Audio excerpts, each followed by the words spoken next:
जय मसीह तपाईहरु सबैलाई। अनि आज पनि फेरि हामी तपाईहरुको माझमा यसरी एउटा भिडियोद्वारा वचन अथवा शिक्षाको श्रृङ्खला लिएर हामी आएका छौं।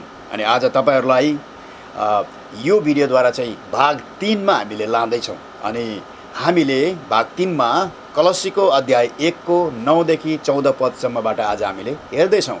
अनि यदि तपाईहरुले हामीलाई पक्षाइराख्नु भएको छ, सुनिराख्नु भएको छ भने यो भन्दा अगाडि हामीले कलसीको अध्यायबाट 2 भागसम्म हामीले वचनहरु बोलिसकेको छौं। अनि तपाईहरुले ती वचनहरु भेटाउनको लागि तपाईले टेप्साप्स मिनिस्ट्रीको अफिसियल युट्युब च्यानलमा गएर तपाईले भेटाउनुहुन्छ। अनि यदि तपाईलाई अंग्रेजीमा पनि यी वचनहरु सुन्न मन लाग्छ भने टेप्साप्स मिनिस्ट्रीजकै आज अफिसियल युट्युबमा तपाईले पास्टर जोशुवा रुङसुङले बोलेको तपाईले भेट्नुहुन्छ। अनि तपाईले त्यहाँनेर सुन्न सक्नुहुन्छ।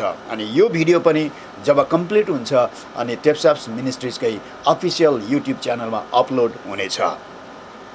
आउनुहोस् हजुरहरु सबैलाई फेरि पनि कलसीको पुस्तकको अध्ययनको भाग 3 मा हामी स्वागत गर्दछौं। आज हामीले कलसीको अध्याय 1 को 9 पददेखि 14 पदसम्मको अध्ययन गर्नेछौं। अनि हजुरहरुले पनि यदि तपाईसँग बाइबल छ भने यी वचन यी शिक्षाहरु तपाईले सुन्दै गर्दाखेरि तपाईहरुले पनि आफूसँगै बाइबलहरु खोलेर बस्नुहोस्। अनि आउनुहोस् यहाँनेर म प्रार्थना गर्नेछु अनि हामी अगाडि बढ्नेछौं। सबै मिलेर प्रार्थना गरौँ। पिता परमेश्वर, हामी तपाईलाई धेरै धन्यवाद दिन्छौं। अनि प्रभु येशू ख्रीष्ट र पवित्र आत्मा आज जसद्वारा आज हामी माथि आज अनुग्रह आएको छ अनि जसले आज हामीलाई हर कदम र पाइलामा तपाईले हामीलाई डोर्याउनुहुन्छ। प्रभु आज यी वचन बोलिँदै गर्दा, सुन्दै गर्दा र सुनाउँदै गर्दा प्रभु आज साँच्चै आज तपाईको वचनको सत्यतालाई आज हामीले पक्रिन सकेको होस्। अनि तपाईको वचनले भने अनुसार प्रभु आज साँच्चै परमेश्वरमा योग्य र आज तपाईलाई खुसी पार्ने जीवन हामी जिउन सकेको होस्। प्रभु हामीलाई सहायता गर्नुहोस्। आज तपाईको वचनले के भन्छ त्यो अनुसार आज मैले यहाँनेर प्रभु आज नेपाली भाषामा मैले भन्न सकु। प्रभु तपाईले हामीलाई सहायता गर्नुहोस् परमेश्वर पिता, येशू ख्रीष्टको नाममा आमेन। आउनुहोस् हामी सबैले बाइबलमा कलसीको अध्याय 1 लाई खोलौं र आज 9 पददेखि पढ्न सुरु गरौँ। अनि म यहाँ सुरु गर्नेछु र यी सबै वचनलाई तपाईले मैले आज हेर्नेछौँ। सुरुमा कलसीको अध्याय 1 को 9 देखि 14 पद म पढ्न चाहन्छु। यहाँनेर यसरी भन्छ, यसै कारण हामीले त्यो सुनेको दिनदेखि उहाँको इच्छाको ज्ञानले सारा आत्मिक बुद्धि र समझमा तिमीहरू पूर्ण हो भनेर बिन्ती गर्दै तिमीहरूका निम्ति प्रार्थना गर्न छोडेको छैनौ। 10 उहाँलाई पूर्ण रूपले प्रसन्न पार्ने प्रभुको योग्य जीवन बिताउँदै र प्रत्येक असल काममा फलवन्त हुँदै परमेश्वरको ज्ञानमा बढ्दै जान सक। उहाँको महिमित शक्ति अनुसार आनन्द साथ सबै सहनशीलतामा र धैर्यको लागि तिमीहरू सारा शक्तिमा बलिया हो। ज्योतिमा सन्तहरूका उत्तराधिकारका सहभागी हुन हामीलाई सक्षम तुल्याउन हुने पितालाई धन्यवाद चढाऊ। उहाँले हामीलाई अन्धकारको राज्यदेखि छुटाउनु भयो र आफ्ना प्रिय पुत्रको राज्यभित्र हामीलाई सार्नु भएको छ। उहाँमा हाम्रो उद्धार अर्थात् पापको क्षमा छ। अनि कलसी 1 अध्यायको 9 देखि 14 पद प्रेरित पावलले कलसीको विश्वासीहरूको निम्ति गरेको एउटा प्रार्थना हो। यो वचनहरू पढ्दा र सुन्दा हामीले यो कुरा याद गर्नुपर्छ कि बाइबलमा भएका यी वचनहरू पवित्र आत्माद्वारा प्रेरणा भएका र विश्वासीको लागि अलौकिक र शक्तिशाली उद्देश्य र योजना बोकेका छन्। अब यहाँ अध्ययन गरौँ यी पदहरूमा कि पावलले कसरी प्रार्थना गरे। यहाँ हामीलाई यो पनि याद हुनुपर्छ कि जब पावलले यो प्रार्थना गरे यो साधारण प्रार्थना होइन। यी प्रार्थनामा कलस्यमा भएका विश्वासीहरूका लागि समस्याको समाधानहरू यहाँ छ। र कलसीको अध्याय 1 र 2 तपाईले पढ्दाखेरि 1 र 2 चाहिँ शिक्षा हो भने आज 3 र 4 अध्यायले चाहिँ यी शिक्षामा 1 र 2 अध्यायले दिएको शिक्षामा रहेर कसरी आज असल क्रिस्चियन व्यावहारिक जीवन जिउने भन्ने शिक्षा हामीले पाउँछौँ। अब हामीले हेरौँ यहाँनेर अध्याय 1 वचन गरेर आज 9 पदमा आज पहिलो खण्डमा के भन्छ त। 9 पदमा पहिलो खण्डमा यहाँ यसरी भन्छ, यसै कारणले हामीले त्यो सुनेको दिनदेखि भनेर भन्छ। अनि के सुनेको दिनदेखि त अनि कहिलेदेखि हेर्नुस् है। यसले यो बुझाउँछ कि कलसी अध्याय 1 को 4 देखि 8 पदमा त्यहाँनेर के भनिएको छ। त्यो वचनले के भन्छ विशेष गरी 3 देखि 8 पदसम्म संक्षिप्तमा हामीले हेऱ्यौँ भने आज कलसीको विश्वासीहरूले सुसमाचार पाएको कुरा हामीले देख्छौँ र त्यो कुरा उनीहरूमा आज उनीहरूको प्रभु येशू ख्रीष्टमा भएको विश्वास र सन्तहरूलाई गरेको प्रेममा देखिएको छ। अनि यो कारणको लागि अथवा यो कुरालाई चाहिँ यहाँनिर पावलले वचनमा भन्दैछन् कि हामीहरूले सुनेको दिनदेखि अथवा सुनेको दिनदेखि भन्नाले जब इपफ्रासले आज कलसीको विश्वासीहरूको यो कुराको बारेमा गएर रोममा आएर पावललाई आज कलसीको विश्वासीको बारेमा विश्वासको बारेमा अनि सन्तहरूलाई गर्ने प्रेमको बारेमा जानकारी दिएका छन्। अनि त्यसलाई चाहिँ उनीहरूले तिमीहरूको बारेमा सुनेको दिनदेखि भनेर भनेका। अनि यो वचनको अर्थ के लाग्छ भने ती कलसीका विश्वासीहरूको प्रभु येशूमा गरेको विश्वास चाहिँ उनीहरूको प्रभुमा भएका विश्वास र सन्तहरूलाई गरेको प्रेममा र अरू विश्वासीहरूद्वारा देखिएका थिए। अनि यो जानकारी चाहिँ इपाफ्रासद्वारा आज पावल कहाँ पुगेको थियो। त्यो भएर पावलले तिमीहरूको यो बारेमा सुनेको दिनदेखि भनेर भन्दछन्। अनि पद 9 को हामीले अर्को दोस्रो भागलाई खण्डलाई हेऱ्यो भने तिमीहरूका निम्ति प्रार्थना गर्न छोडेको छैनौ भनेर भन्दछन्। अनि यो चाहिँ ग्रीक शब्दको एकदम सही अनुवाद र व्याकरण हो। अनि यसको अर्थ यो हुन्छ कि पावल र उनका समूहले आज कलसीका विश्वासीहरूको निम्ति प्रार्थना गर्न छोडेको छैनन् र अझै प्रार्थना गर्न उनीहरूले निरन्तर प्रार्थना गरिराखेको छन्। अब प्रश्न यो हुन्छ यहाँ कि आज पावलले किन यस्तो खालको प्रार्थना गरे त? पक्का पनि पावलले यस्तो प्रार्थना गर्नु आज है अनि पावलको जीवन परिवर्तन भएपछि प्रभुको चेलाहरूसँग आज 10 वर्षको समय बिताउने अवधिमा यस्तो खालको प्रार्थना गर्न उनले सिकेको हुन सक्छन्। पुरानो नियममा पनि आज यहोवा परमेश्वरलाई गरिने प्रार्थना एक निरन्तर अगमबानी र पुजारीको कार्य थियो र यो कुरा प्रभु येशू चेलाहरू र आज विश्वासीहरूसम्म पनि निरन्तर भइराखेको थियो। प्रभु येशूले हामीलाई कसरी प्रार्थना गर्ने भनेर सिकाउनु पनि भएको छ। प्रभु येशूको लागि आज परमेश्वरको पुत्र बनेर प्रार्थना गर्नु आवश्यक थियो। प्रभु येशू उपवास बस्नुभयो, प्रभु येशूले प्रार्थना गर्नुभयो, प्रार्थना गर्न पनि सिकाउनु भयो। त्यसैले पावलको लागि पनि यो प्रार्थना गर्नु भन्ने कुरा महत्त्वपूर्ण थियो र पावलले पनि प्रार्थना गर्नुभयो र यसरी प्रार्थना गर्नु भनेर सिकाउनु भयो। जब कोही व्यक्ति यदि परमेश्वरद्वारा साँचो बोलाइएको र पठाइएको हुन्छ भने जस्तै कि येशू प्रभु, जस्तै कि पावल र अरू प्रेरित र चेलाहरू आज उनीहरूले पनि प्रार्थना गर्छन्। परमेश्वरले आज यस्तो व्यक्तिहरूलाई प्रार्थना गर्नको लागि अनुग्रह दिनुभएको हुन्छ। विशेष गरी यस्तो व्यक्तिहरूलाई उनीहरूको रेखदेखमा भएका भेडाहरूको आज धेरै वास्ता र फिक्री हुन्छ अनि उनीहरूको निम्ति प्रार्थना गर्ने बोझ हुन्छ र उनीहरूलाई परमेश्वरले दिएको बोलावटको पनि बोझ हुन्छ र त्यसैले यस्तो साँचो बोलावट भएको मानिसहरूको प्रार्थना र प्रार्थनामा सधैँ परमेश्वरमा उनीहरू भर पर्ने हुन्छ। यो एक परमेश्वरको अधीनतामा भएको वा परमेश्वरको द्वारा आएको असल गोठालो अथवा मिसनरी अथवा मण्डलीको कुनै पनि अगुवाको एउटा गुण हो यो। अब दोस्रो कुरा, आजभोलि यो चलन चल्ती छ कि यो संसारमा यो दिनहरूमा जब कसैले अरूलाई हाम्रो आत्मिक जीवनको देखावटी गरेर अरूलाई प्रभाव पार्नु छ भने धेरै मानिसहरू हुन्छन् जसले देखावटी गर्छन् कि उनीहरूले धेरै प्रार्थना गर्छन् भनेर, शक्ति र भक्तिको रूप धेरै देखाउँछन्, तर वास्तवमा कुनै एक असल प्रार्थनाको जीवन हुँदैन। अनि यदि प्रार्थना गरे पनि अबाइबलीय प्रार्थना, स्वार्थी लुकेको प्रार्थना, आफ्नो लोभ र लालच लुकेको प्रार्थनाले नै उनीहरू भरिएको हुन्छन्। परमेश्वरलाई पनि थाहा छ कि कसले साँचो प्रार्थना गर्छ र कसले बहाना गर्छ। यदि त्यस्तो मान्छेहरू छ भने सबै देखावटी गर्ने, खुब प्रार्थनामा व्यस्तता देखाउने मात्रै हो, तर परमेश्वरले उनीहरूलाई पठाएको हुँदैन। त्यसै कारणले पावलले कलसीको विश्वासीहरूको निम्ति के प्रार्थना गरे त? अब हामीले यहाँनिर हेर्नेछौँ। सर्वप्रथम वचन हेर्नुहोस् है, वचन। यहाँ पावलको प्रार्थनाको तरिकालाई याद गर्नुहोस्, यो महत्त्वपूर्ण छ, हामीले याद गर्नेछौँ। अनि पद 9 को हामीले तेस्रो भागलाई तपाईँ हामीले हेऱ्यौँ भने पावलले यसरी प्रार्थना गर्छन्। वचनमा यो भनेको छ, उहाँको इच्छाको ज्ञानले सारा आत्मिकी बुद्धि र समझमा तिमीहरू पूर्ण हौ अनि पावलले यो तरिकाले प्रार्थना गरे कि सर्वप्रथम कलस्यको विश्वासीहरू चाहिँ आज उहाँको अथवा परमेश्वरको इच्छाको ज्ञान अथवा ग्रीक शब्दमा यसलाई एपिग्नोसिस भन्छ, त्यो ज्ञानमा चाहिँ अथवा ज्ञानले चाहिँ आज कलस्यको विश्वासीहरू पूर्ण हुन्।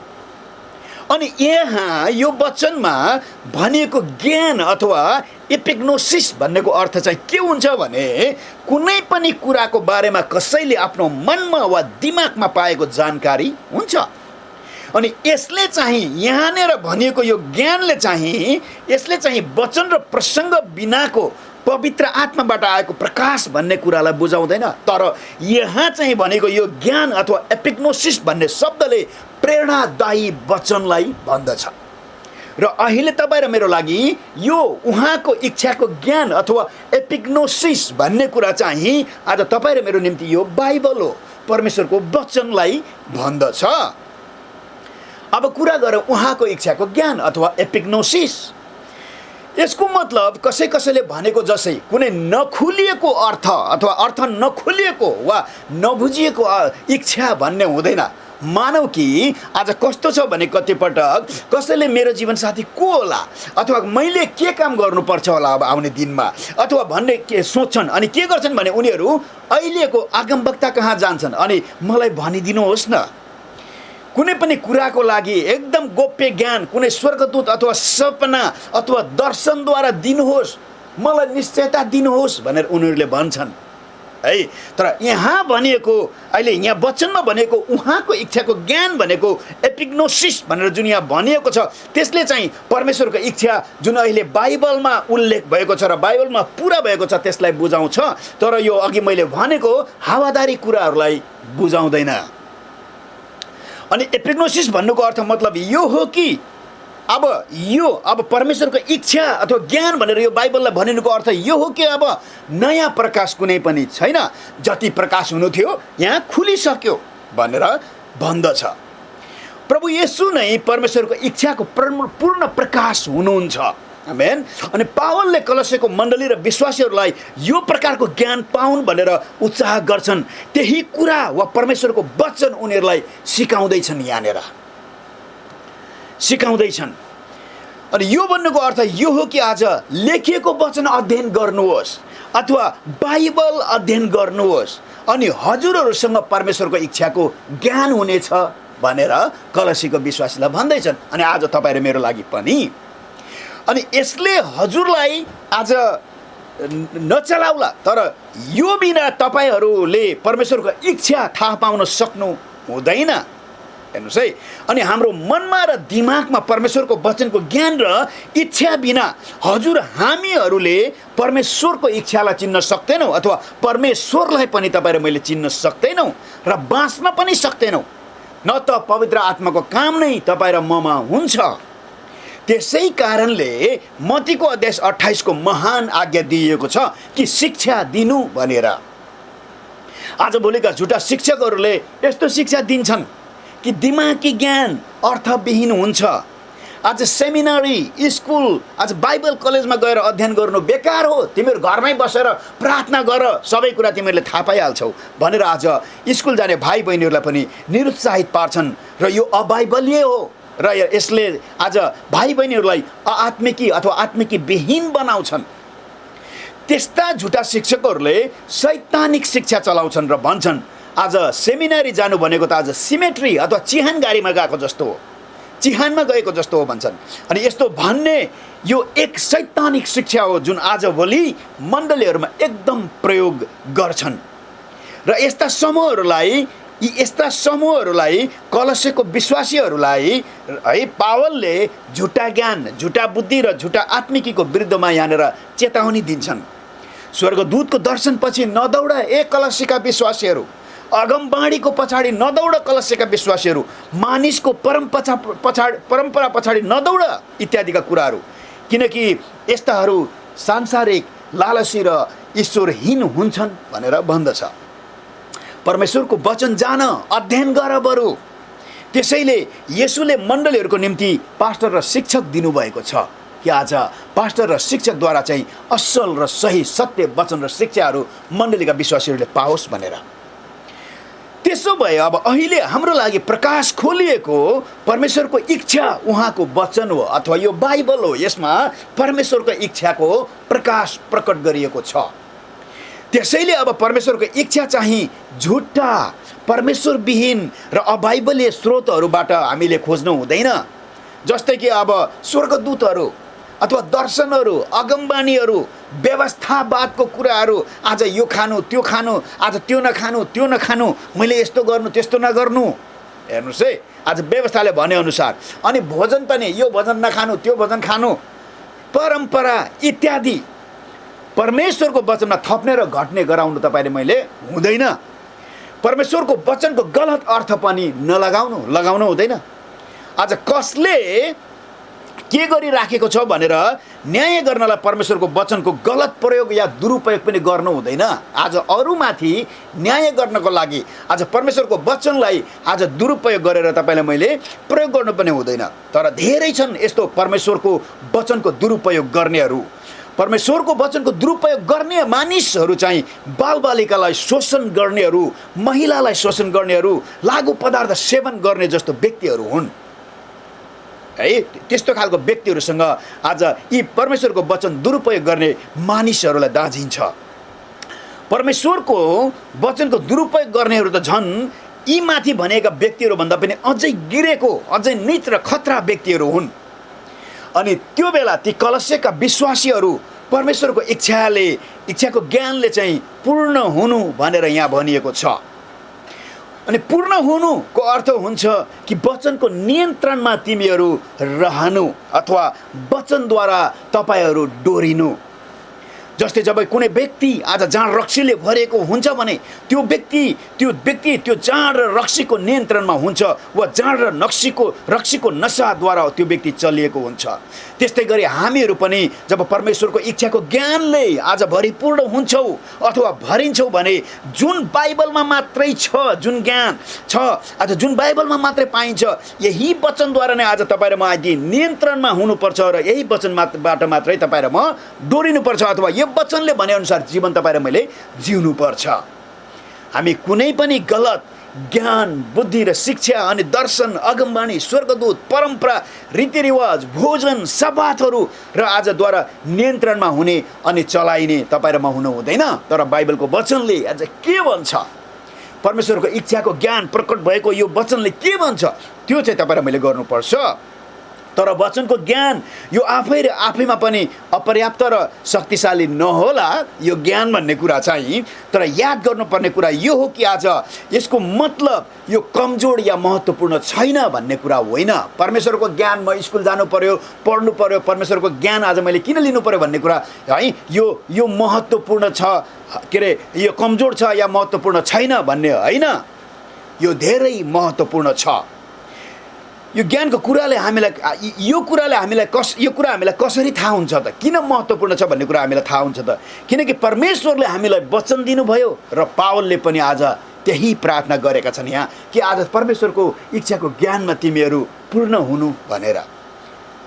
अनि पद 9 का हामीले अर्को भागलाई हेर्नेछौँ। यहाँ कलस्यका विश्वासीहरूले परमेश्वरको इच्छालाई दुईवटा तरिकाले सम्हाल्नु पर्ने थियो। कसरी भन्दाखेरि एउटा पुरा आत्मिकी बुद्धि जसलाई आज सोफिया भनेर भनिन्छ, आज आत्मिकी बुद्धिमा यो परमेश्वरको इच्छाको ज्ञानलाई उनीहरूले सम्हाल्नु पर्ने थियो भने अर्को चाहिँ पुरा आत्मिकी समझदारीमा उनीहरूले यसलाई सम्हाल्नु पर्ने थियो। अथवा समझदारीलाई सुनेश्रीष अथवा अन्तर्दृष्टि पनि भनेर भनिन्छ। हामीले हेरौँ पहिलो बुद्धिलाई अथवा यहाँनिर आत्मिकी बुद्धि एक सही तरिका हो र सही समयमा सही तरिकाले सही उद्देश्यको लागि सत्यको प्रयोग गर्नुलाई चाहिँ बुद्धि भनेर भनिन्छ। असल जीवन बिताउनु जसले परमेश्वरलाई खुसी बनाउँछ।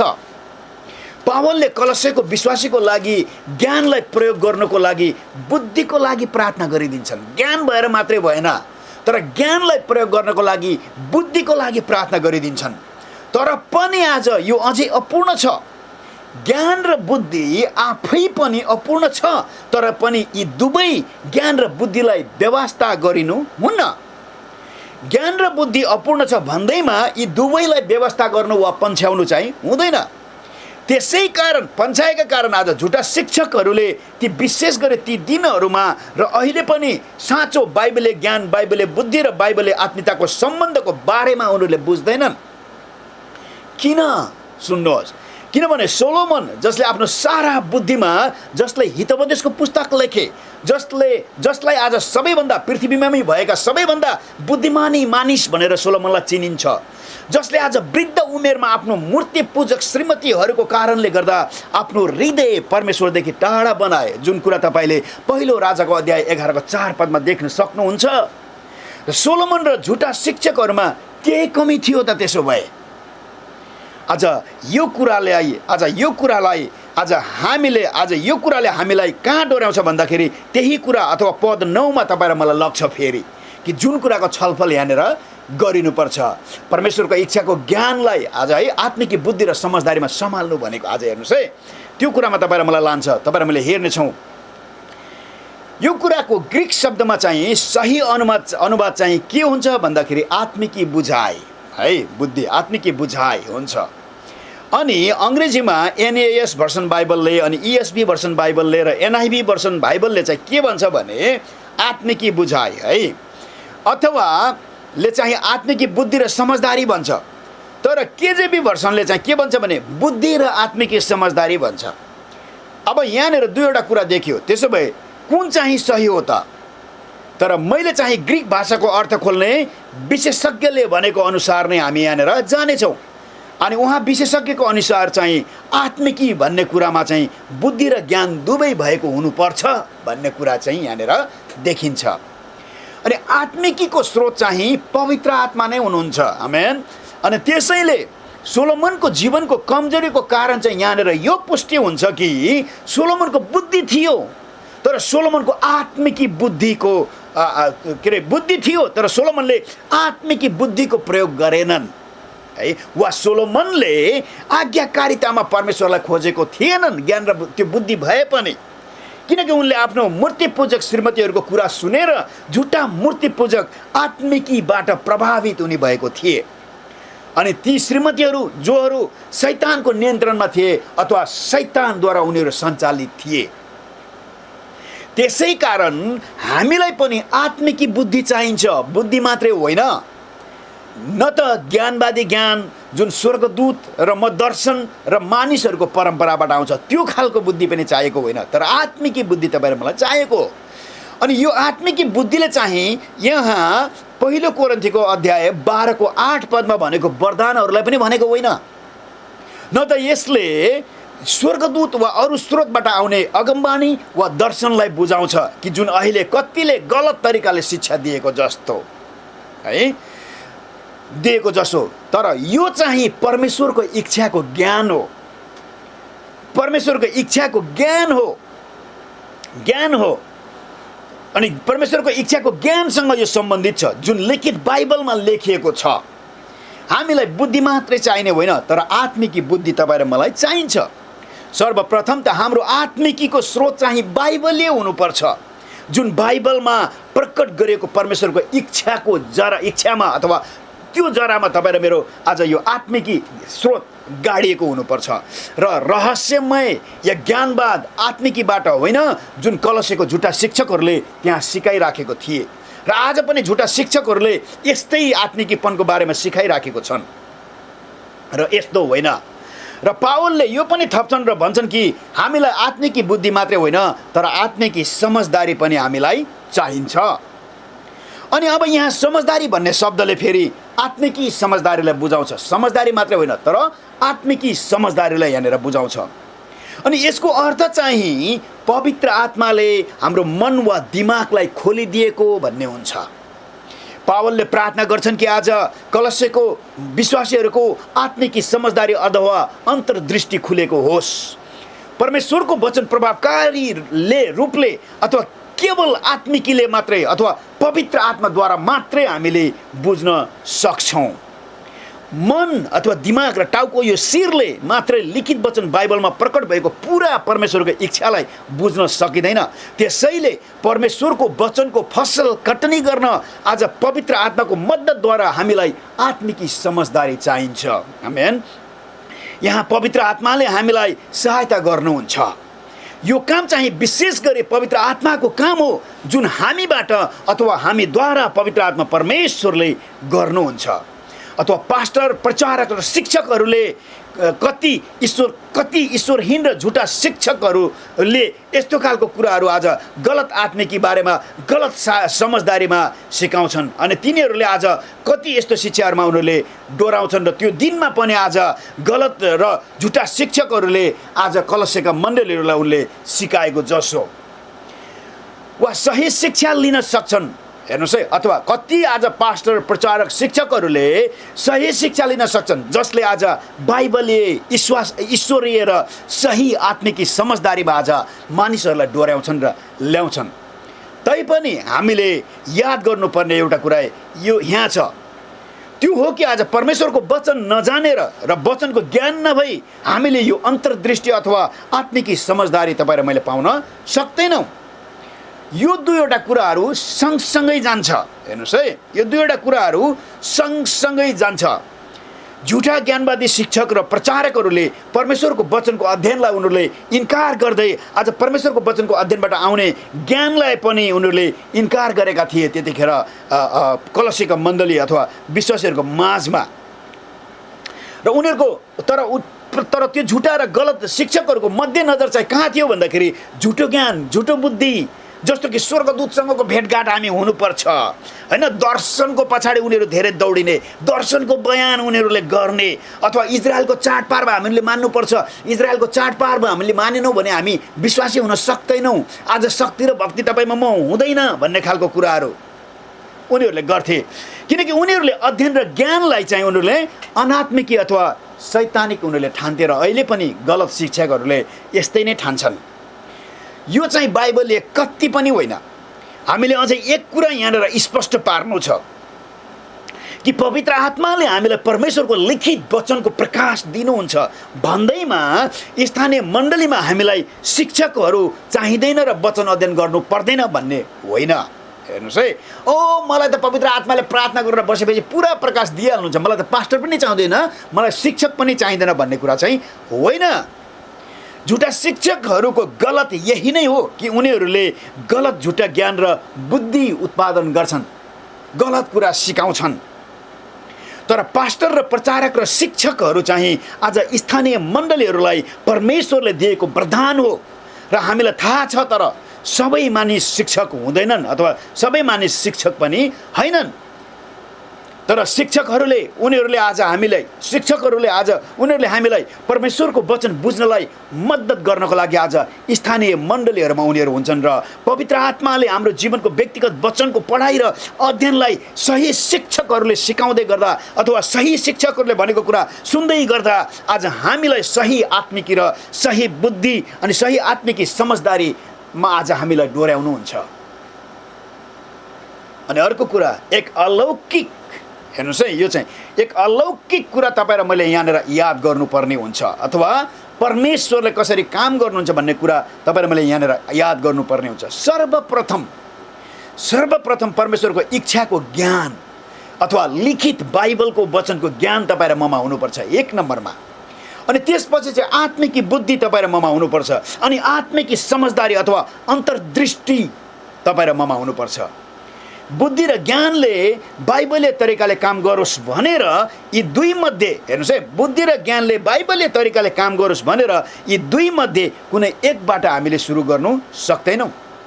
पहिले चाहिँ हामीलाई परमेश्वरकै लिखित वचनको ज्ञान चाहिन्छ, जुन परमेश्वरको प्रकट गरेको इच्छा हो अथवा यो बाइबल हो। अरू कुनै पनि परमेश्वरको इच्छाको दाबीहरू, हेर्नुहोस् है, अरू कुनै पनि परमेश्वरको इच्छाको दाबीहरू अथवा प्रकट गरिएको परमेश्वरको इच्छा वा लिखित वचनद्वारा आज बाइबलद्वारा आज जाँचिनु पर्छ। पावलले किन त यो तरिकाले उनीहरूको लागि प्रार्थना गरे त, कलस्यको विश्वासीहरूको लागि? किनकि पावलले कलस्यको विश्वासीहरूलाई यस्तो भएको देख्न चाहन्थे, जुन कुरा हामीले पद 10 मा देख्नेछौँ। किन त भन्दाखेरि कस्तो भएको देख्न चाहन्थे त कि आज पावलले चाहेको कुरा चाहिँ कलस्यको विश्वासीहरू पूर्ण रूपले प्रसन्न पार्ने प्रभुको योग्य जीवन बिताएको होस्। 10 मा त्यही भन्छ, यहाँ 10 को पहिलो अंशमा यहाँ यही भन्छ कि उहाँलाई पूर्ण रूपले प्रसन्न पार्ने प्रभुको योग्य जीवन बिताउँदै भनेर यहाँनिर भन्छ। अनि पावलले कलसियाको विश्वासीहरू आज परमेश्वरलाई खुसी पार्ने योग्यको जीवन जिएको चाहन्छन्। जब परमेश्वरको प्रकट भएको इच्छा लिखित वचनको आत्मिक ज्ञान र समझदारी हुन्न तबसम्म कोही पनि परमेश्वरलाई खुसी पार्न योग्य जीवन जिउन सक्दैन। त्यसैले परमेश्वरलाई खुसी पार्ने जीवन जिउन अघि हेर्नुहोस् है, परमेश्वरलाई खुसी पार्ने जीवन जिउन अघि परमेश्वरको इच्छाको ज्ञान आउँछ। सुरुमा परमेश्वरको इच्छाको ज्ञान अथवा लिखित वचन बाइबलको ज्ञान तपाईँ र ममा हुनु पर्यो। अनि जुन लिखित वचन परमेश्वरको पुरा आत्मिकी र आत्मिकी समझदारी हो भन्छ। यो आत्मिकी ज्ञान र आत्मिकी समझदारी हो भन्छ। त्यसपछि मात्रै कोही पनि व्यक्ति परमेश्वरलाई खुसी पार्ने जीवन जिउन सक्छ। This is very important. अनि यहाँ पूर्ण रूपले प्रसन्न पार्ने प्रभुको योग्य जीवन बिताउनु भन्नुको अर्थ के हुन्छ त? अब पूर्ण रूपले प्रसन्न पार्ने प्रभुको योग्य जीवन बिताउनु भन्नुको अर्थ के हुन्छ? अथवा हिँड्नु अथवा जीवन बिताउनु परमेश्वरको इच्छा अनुसार हिँड्नु भनेको के हुन्छ त? यो चाहिँ वचन पछि आउँछ है। अनि बिताउनु अथवा हिँड्नु अथवा जीवन जिउनु एक क्रिया वा काम जनाउने शब्द हो। यहुदीहरूको चलनमा आज यसरी बिताउनु भन्ने कुरा चाहिँ एक आलङ्कारिक शब्द हो जसले जुन शब्दले कसैले पनि आज आफूलाई व्यावहारिक सही तरिकाले जीवनमा आफूलाई कसरी सम्हाल्छ भन्ने कुरा बुझाउँछ। अनि यो जीवन बिताउने अथवा परमेश्वरको वचनद्वारा हिँड्ने काम चाहिँ क्रिया विशेष शब्दले भने जसो अथवा कस्तो भन्दाखेरि योग्यको भन्ने कुरा यहाँनिर देखाएको छ। त्यसैले यो परमेश्वरमा योग्य हिँडाइ वा जीवन बिताउनु हो, पूर्ण रूपले उहाँलाई खुसी पार्ने हो। यो पनि केवल परमेश्वरको इच्छाद्वारा मात्र हुन सक्छ, त्यो पनि लिखित वचनद्वारा। हामी उहाँमा योग्य तरिकाले जिउन सक्छौँ त्यो बेला जब हामीले उहाँको वचन जान्छौँ र पुरा आत्मिक बुद्धि र समझदारीमा तपाईँ र मैले वचनलाई बुझ्छौँ। तर कुनै पनि स्वर्गदूतबाट आउने दर्शन, अलौकिक जम्काभेट, कुनै मानवीय परम्परा वा विगतको हाम्रो पाप र अबाइबलीय अभ्यासले हामीले आज परमेश्वरलाई खुसी पार्ने जीवन तपाईँ र म जिउन सक्दैनौँ। आज परमेश्वरलाई पूर्ण रूपले खुसी पार्ने योग्यको जीवन जिउनु भन्नेको अर्थ यो हुन्छ कि आज हाम्रो जीवन उहाँलाई खुसी पार्ने जीवन जिउनुपर्छ, जुन एउटा परमेश्वरमा आराधनाको जीवनको रूपमा हामीले देखिन्छ। र यसको मतलब यो हुन्छ जब हामीले जे बाइबलमा लेखेको छ र सही तरिकाले अनुवाद गरेको हुन्छ त्यही तपाईँ र मैले गर्छौँ भने त्यो चाहिँ आज उहाँलाई खुसी पार्ने जीवन हुन्छ। हाम्रो जीवन जिवाई, हाम्रो जीवन बिताउने कुरा अथवा परमेश्वरको वचनद्वारा हिँड्ने कुरा योग्यको हुनै पर्छ। किनकि आज जुन परमेश्वर पितालाई असल आराधनाको योग्य हुन्छ, यसको अर्थ यो हुन्छ कि हाम्रो जीवन जिवाई परमेश्वरलाई आराधनाको हुनुपर्छ। सुसमाचारमा परिवर्तन गर्ने, जीवन बदल्ने र पुनरुत्थानको शक्ति छ भन्ने कुराको प्रकट चाहिँ यही हो कि आज हाम्रो जीवन उहाँमा एउटा आराधनाको जीवन होस् भन्ने। त्यसैले मानौ कि तपाईँ आज प्रभुमा बाँच्नुभयो र मैले अब जे गरे पनि हुन्छ भन्नुहुन्छ, मलाई केही हुँदैन भन्ने तपाईँले सोच्नुहुन्छ भने हजुर अनैतिकतामा तपाईँ जिउनुहुन्छ या अश्लील भिडियोहरू तपाईँले हेर्नुहुन्छ, लगातार रूपमा तपाईँले हस्तमैथुनहरू गर्नुहुन्छ जस्तो कि झुटा शिक्षकहरूले प्रचार गरे जसो। केही पनि हुँदैन, प्रभुको अनुग्रह तपाईँहरूलाई छ, स्वतन्त्र छ तपाईँ भनेको जस्तो। या त परमेश्वरको सेवा गर्ने नाउँमा हजुरले आफ्नो श्रीमतीलाई, आफ्नो श्रीमान र सन्तानहरूलाई दुर्व्यवहार गर्नुहुन्छ अथवा वास्ता गर्नुहुन्न। म त परमेश्वरको सेवा गर्न हिँडेको मान्छे, घरलाई स्याहार सुसार गर्ने समय छैन तपाईँले भन्नुहुन्छ। या हजुरको कामको पनि जिम्मेवारी हुँदैन है कि आज बोले झुटा शिक्षकहरूलाई प्रचार गरे जस्तो मलाई त व्यस्त समय नै छैन, मसँग त कामै गर्ने समय छैन। आफ्नो काममा पनि आज नियमितता नहुनु या त परमेश्वरको सेवा गर्ने जस्तो अथवा यस्तो खालको शिक्षाहरू चाहिँ शैतानिक शिक्षाहरू हुन्। र जब यी शैतानिक शिक्षाले भने जसो गर्ने र जिउँछौँ भने अझै त्यति मात्र होइन, अझ दर्शनको कुरा धेरै, सपना र अनेक मानवीय परम्परा है अनि लाग्छौँ भने आज तपाईँ प्रभुलाई खुसी पार्ने योग्यको जीवन तपाईँ जिउनु भएको हुँदैन। हेर्नुहोस् है, यदि यस्तै हो भने तपाईँको यस्तो जीवन परमेश्वरको आराधनाको जीवन होइन, तर शैतानको आराधनाको जीवन हुन्छ। न कि जतिसुकै मण्डलीमा गए पनि, जतिसुकै जय मसीह हालेलुया आमेन भने पनि, जतिसुकै सेवामा आए पनि, जतिसुकै देखावटी आत्मिक र भक्ति देखाए पनि परमेश्वरलाई खुसी पार्ने योग्यको जीवन हुँदैन मेरो मित्रहरू। 10 पदको दोस्रो खण्डलाई हामीले हेरौँ। हाम्रो जीवन जीवाई अथवा जीवन बिताउने अथवा जीवनमा आज परमेश्वरको वचनअनुसार हिँड्ने परमेश्वरमा योग्यको मात्रै होइन, तर उहाँलाई खुसी पार्ने हुनुपर्छ। साधारण तरिकामा परमेश्वरलाई प्रसन्न पार्ने चाहिँ यस्तो हो, जब हामी उहाँको प्रकट गरेको इच्छा वा लिखित वचन वा बाइबलको अनुसार मात्रै आज्ञाकारी र वचनमा समर्पित जीवन जिउँछौँ भने, जुन प्रकट गरिएको परमेश्वरको इच्छा हो। र परमेश्वरलाई खुसी बनाउने जीवन चाहिँ के हो त भन्दा, जसरी कलस्यमा झुटा शिक्षकहरूले परमेश्वरको वचनमा थपेको जस्तो कि आज दर्शन र अगमबाणीको पछि दौड्यौ तिमीहरू, स्वर्गदूतसँग भेटघाट गर्न तिमीहरू हतार गर, स्वर्गदूतसँग भेटघाट गर्न तिमीहरू पर्ख्यौ, मानिसको परम्परा र व्यवस्थाको कुराहरू आज परमेश्वरको वचनमा थपिदिने, तिमीहरूले यस्तो गर्नुपर्छ र त्यस्तो गर्नुपर्छ तिमीहरूले भनेर भनिदिने, आज यी परमेश्वरविहीन र अबाइबलीय कुराहरू हो। त्यति मात्र होइन, अझ इजरायलको चाडबाडहरू पनि तिमीहरूले मान्नुपर्छ अनि एकदमै आत्मिक रूप तिमीहरूले देखाउनुपर्छ भनेको जस्तो यस्तो कुराहरू आज थप्ने चाहिँ परमेश्वरलाई खुसी पार्ने जीवन होइन यो, होइन। तर परमेश्वरलाई खुसी पार्ने जीवन के हो हेर्नुहोस् है। अनि सुसमाचार परमेश्वरलाई खुसी पार्ने सुसमाचारको उद्देश्य हो। हेर्नुहोस् है, सुसमाचारले तपाईँ र मलाई परमेश्वरलाई खुसी पार्ने जीवन जिउन तपाईँ र मलाई सिकाउँछ र परमेश्वरको वचनको पुरा आत्मिक ज्ञान र बुद्धिले चाहिँ आज्ञाकारी हुने चाहिँ महान आज्ञा हो। हेर्नुहोस् है, दुईवटा कुरा, परमेश्वरलाई खुसी पार्ने चाहिँ सुसमाचारको उद्देश्य र परमेश्वरको वचनको पुरा आत्मिक ज्ञान र बुद्धिले आज्ञाकारी हुने चाहिँ महान आज्ञा हो।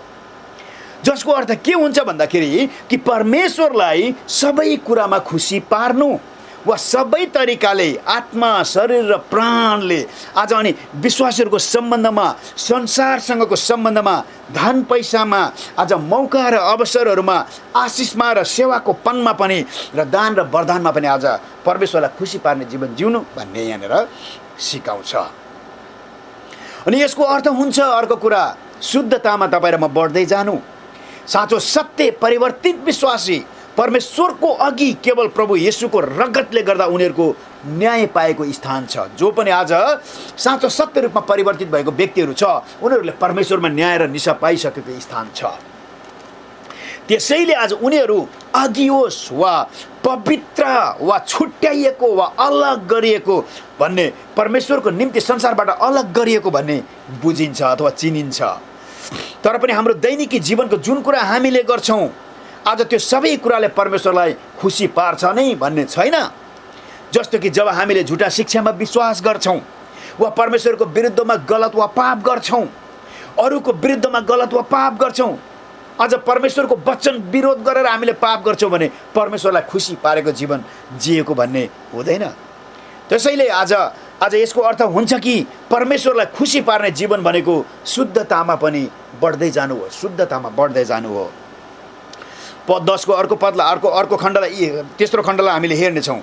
तेस्रो खण्डमा के भन्छ भने यहाँनिर के भन्छ भने यहाँनिर यसरी भन्छ कि आज प्रत्येक असल काममा फलवन्त हुँदै परमेश्वरको ज्ञानमा बढ्दै जान सक, अथवा सबै असल काममा लाग्ने फल, हरेक असल काममा फल फलाउनु, त्यो पनि परमेश्वरको प्रकट भएको इच्छा अनुसार है, बाइबल अनुसार। पहिले वचन आउँछ, दोस्रोमा आज जीवन जिउने तरिका आउँछ र तेस्रोमा चाहिँ हरेक असल काममा फल फलाउनु भन्ने आउँछ यहाँनिर। यो चाहिँ एउटा अलौकिक वा स्वर्गीय वा परमेश्वरको काम गर्ने तरिका हो यो चाहिँ, अथवा परमेश्वरको तरिका हो यो, बाइबलीय र पवित्र आत्माद्वारा प्रेरणा भएको तरिका हो यो। परमेश्वरको सत्य वचन बिना बाइबलीय जीवन बिताउन सकिँदैन। त्यसैले हामी बाइबलले फल फलाउन सकिँदैन। अनि यसकारण हरेक असल वा काममा पनि फल फलाउन हामीसँग सकिँदैन। अनि तर त्यसकारण हरेक असल काममा पनि फल फलाउन हामीसँग पहिले दुईवटा कुरा हुनुपर्छ। त्यो दुईवटा कुरा चाहिँ के हो भन्दाखेरि परमेश्वरको वचन र वचन अनुसारको जीवन हुनै पर्छ। अनि हामी परमेश्वरको वचनबाट सुरु गर्छौँ, किनकि वचन चाहिँ बिउ हो। सुरुमा परमेश्वरको वचन आउँछ। त्यसै कारणले पावलले कलस्यको विश्वासीहरूले हरेक असल काममा फल फलाएको चाहन्छन्। अनि यसको चाहिँ दुईवटा मुख्य कुरा यो हो कि फल फलाउनु र असल कामहरू गर्नु। हेर्नुहोस् है, अब यसको दुईवटा कुराहरू हामीले हेर्नेछौँ यहाँनिर। असल कामहरू पहिला, यो चाहिँ असल काम तपाईँ र मलाई उद्धार पाउनु वा प्रभुमा बाँच्न वा बाँचेको छु भनेर प्रमाणित गर्नको लागि चाहिँदैन। यदि हामी प्रभुमा बाँचेको छौँ भने, आज जुन एफएसी 2:10 पद अनुसार भनेको छ, आज हामी परमेश्वरको कारिगरहरू हौँ ख्रीष्ट येशूमा। कि आज असल काम गर्नुको लागि र असल कामको लागि तपाईँहरूमा आज ख्रीष्ट येशूमा तपाईँहरूमा कारिगरहरू हौँ। हामी असल कामको लागि नै सृष्टि भएका मानिसहरू हामी हौँ। यी असल कामहरू के हुन् त भन्ने कुरा अब तपाईँ र मैले हेर्नेछौँ। असल काम भन्नाले मुख्य रूपमा महान आज्ञाको आज्ञाकारितालाई समावेश गरेको हुनुपर्छ, जुन मत्तीको अध्याय 28:18 र 19 पदमा भनेको छ। सारा संसारभरि जाऊ, सुसमाचार प्रचार गर र पिता पुत्र पवित्र आत्माको नाउँमा आज उनीहरूलाई बप्तिस्मा देऊ। जुन काम अहिले भइरहेको छ त्यो काम के हो भन्दा आज परमेश्वरको साक्षी दिने, अनि उहाँ प्रचार गर्ने, शिक्षा दिने, आज मण्डलीबाट सेवकहरूलाई पठाउने, आज दुखी गरिब अनाथहरूलाई दिने, अनि उनीहरूको निम्ति प्रार्थना गरिदिने कि सबै जतिले वचन वा सुसमाचार सुन्छन् अथवा सुन्नेछन् भनेर त्यो सबैले परमेश्वरको वचन पालन गरोस् भनेर गरिने कामहरू। अनि यसले गरिब दुखीलाई सहायता गर्ने, अनाथ र टुराहरूको रेखदेख, भेदभावमा आज हेला गरेका जातिलाई रेखदेख गर्ने, थिचोमिचोमा परेकालाई रेखदेख गर्ने। अनि तर केवल धन र पैसा र खानाले मात्र होइन, तर उनीहरूको निम्ति इन्साफ पनि दिलाइदिने, आज अन्याय र अत्याचारमा परेको मानिसहरूलाई न्याय दिलाइदिने, यसलाई चाहिँ असल काम भनेर भनिन्छ। नयाँ नियमको अनुसार असल वा भलाइको काम भनेर चाहिँ लुकाको अध्याय 4:18 र 19 पदमा हामीले भेट्छौँ है। र यहाँ भनेको हो जुन पवित्र आत्माको शक्तिमा हुन्छ। लुकाको अध्याय 4:18 र 19 पदमा भनेको हो यी कामहरू जुन पवित्र आत्माको शक्तिमा हुन्छ, जुन अरूलाई बाइबलीय प्रेम गरेर र अरूसँग पवित्र सम्बन्ध राखेर गरिन्छ। फल फलाउनु बाइबलीय प्रमाण र हामीले वास्तवमै आज पवित्र आत्मा पाएका छौँ भन्ने वा हामी पवित्र आत्माले भरिएका छौँ भन्ने चाहिँ आत्माको फल फलाएर हो। आज जसले आत्माको फल फलाउँदैन त्यो मानिसले दाबी गर्न सक्दैन कि मैले पवित्र आत्मा पाएको छु अथवा म पवित्र आत्मामा म भरपुरी भएको छु भनेर। प्रभु येशूले साँचो विश्वासीहरूलाई फल फलाउनुको निम्ति चुन्नु भएको छ। यूहन्नाको अध्याय 15:16 पद, चिन्ह, चमत्कार, विशेष प्रकाश, अगमबाणी, स्वर्गदूत देख्ने अनि पवित्र आत्माको शक्ति पाएछु भन्ने। तर आज गलातीको अध्याय 5:22 र 23 फलहरू नफलाउने, विशेष गरी अझ आफ्नो घर परिवारमा यो खालको फलहरू नदेखाउने, आफ्नो श्रीमान र श्रीमती र सन्तानहरूसँग आज झुटा शिक्षक नदेखाउने मानिसहरू चाहिँ आज त्यस्ता व्यक्तिहरू चाहिँ झुटा शिक्षक, झुटा अगमवक्ता र ठगहरू हुन् भनेर भन्दछ। किनभने हरेक कुनै मण्डलीको सेवाकाई वा अगुवापनको आधार चाहिँ पहिले चाहिँ घर हो, घर। यो कुरा चाहिँ पहिलो तिमोथीको अध्याय 3:2 पद र 4 र 5 पदमा पनि लेखेको छ। साँचो विश्वासीहरूको लागि फल फलाउनु गाह्रो छैन। आमेन। किनकि साँचो विश्वासीहरूद्वारा फल फलाउने काम प्रभु येशूको हो। जब हामी हाम्रो प्रभु येशूलाई दागको बोट मानेर उहाँमा हामी रहन्छौँ र जिउँछौँ भने, जब पवित्र आत्माको आज हामी पवित्र आत्मामा हामी छौँ भने है, जब पवित्र आत्माको छाप तपाईँहरूमा लाग्छ भने, पवित्र आत्मा हामीभित्र बस्नुहुन्छ भने हामीलाई आज आज आज परमेश्वरको फल फलाउन तपाईँहरू मलाई गाह्रो छैन। अझ जब पवित्र आत्मा तपाईँहरू म भित्र बस्नुहुन्छ र उहाँको छाप लाग्छ भने अझ उहाँ परमेश्वर भएको कारणले आज हामी असफल नभई यी फलहरू तपाईँहरू मेरो जीवनमा फलाउँछौँ। अनि हरेक असल काममा फल फलाउनु भनेको यहाँनिर हेरौँ के हो। यो हरेक असल काम हामीले गर्छौँ, या त यो आमा जस्तो हरेक असल काम हामीले गर्छौँ, या त आमा बाबुले गर्ने काम जस्तो कि घरमा खाना पकाउने काम अथवा कसैलाई गाडी चलाउने काम, अरूलाई सहायता गर्ने काम, अरूलाई दिने काम, प्रचार गर्ने काम, सेवाकाई गर्ने काम, अथवा हामीले हाम्रो अफिसहरूमा काम गर्ने ठाउँहरूमा गर्ने काम, अथवा हामीले गर्ने अध्ययन गर्ने काम, अथवा यात्रा गर्ने काम, हरेक प्रकारको कामहरू जुन हामीले यो सूर्यमुनि गर्छौँ सबैमा आत्माको फलहरू बढ्दो रूपमा देखिनुपर्छ। के तपाईँहरूले गर्ने हरेक असल काममा पवित्र आत्माको फलहरू तपाईँले देख्नुहुन्छ वा देखाउनुहुन्छ कि कुनै कुनैमा मात्रै आज कुनै कुनै मन परेको काममा चाहिँ देखाउने, मन नपरेको काममा चाहिँ नदेखाउने हुन्छ? मानौ जब तपाईँ अफिस वा काममा हुनुहुन्छ वा मण्डलीको सेवामा चाहिँ तपाईँ स्वर्गदूत जस्तो हुनुहुन्छ, जय मसीह हालेलुया आमेन भन्ने, कि आज सबैले तपाईँलाई मन पराउनुहुन्छ कि कस्तो असल आत्मिकी परमेश्वरको भाइ, परमेश्वरमा हुने भाइ भनेर। तर घरमा वा त अथवा अरू मानिसहरूसँग हुँदा अथवा ससुराली र छिमेकी र आफ्नो भाइ बहिनीहरूसँग हुँदा चाहिँ आज रिसले चुर भएर चिच्चाउने, कराउने, बोक्सिनी जस्तो गर्ने, शैतानको झोले जस्तो हुने, अझ धम्की दिने, उनीहरूको दुरुपयोग गर्ने, उनीहरूलाई ढाँट्ने, अभिलाषामा जल्ने, कि तपाईँ त्यस्तो गर्नुहुन्छ? यदि हामीले पवित्र आत्माले भरेको दाबी गर्छौँ भने फलहरू फलाएकै हुनुपर्छ। अघि मैले भनेको जस्तो कुराहरू गर्छौँ भने त्यो त असल होइन। यही नै हो कि परमेश्वरको वचन जानेको तरिका, कि आज परमेश्वरलाई खुसी बनाउने जीवन जिउने तरिका, कि आज उहाँलाई पूर्ण रूपले खुसी पार्ने तरिका, हरेक असल काममा फल फलाउने, जसले परमेश्वरको ज्ञानमा प्रभावकारी रूपमा यो भाइ अथवा यो बहिनी बढेको रहेछ है भनेर देखाउँछ। हरेक असल काममा बाइबलले फल फलाउनु राम्रो कुरा हो। तपाईँको लागि परमेश्वरको ज्ञानमा अथवा अनुभव गर्दै बढ्दै गरेको, अथवा उहाँको नजिकैमा तपाईँ अझ बढेको र उहाँलाई नजिकैबाट तपाईँलाई चिन्दै गरेको कुराहरू हो यो त। अनि जबसम्म तपाईँ उहाँमा बढिराख्नुहुन्छ यो चक्र तपाईँको जीवनमा चलिरहन्छ।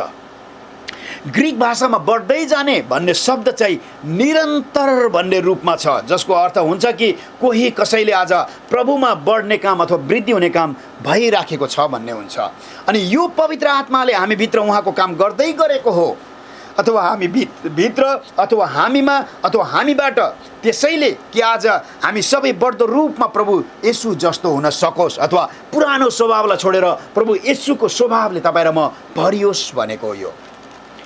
अनि अब हामीले हेर्नेछौँ पद 11 मा यसरी भन्छ, परमेश्वरको ठुलो शक्तिको भण्डारबाट आएको शक्ति जसलाई दुनामिस भनिन्छ पाएर तिमीहरू बलियो हो भन्ने हाम्रो प्रार्थना छ।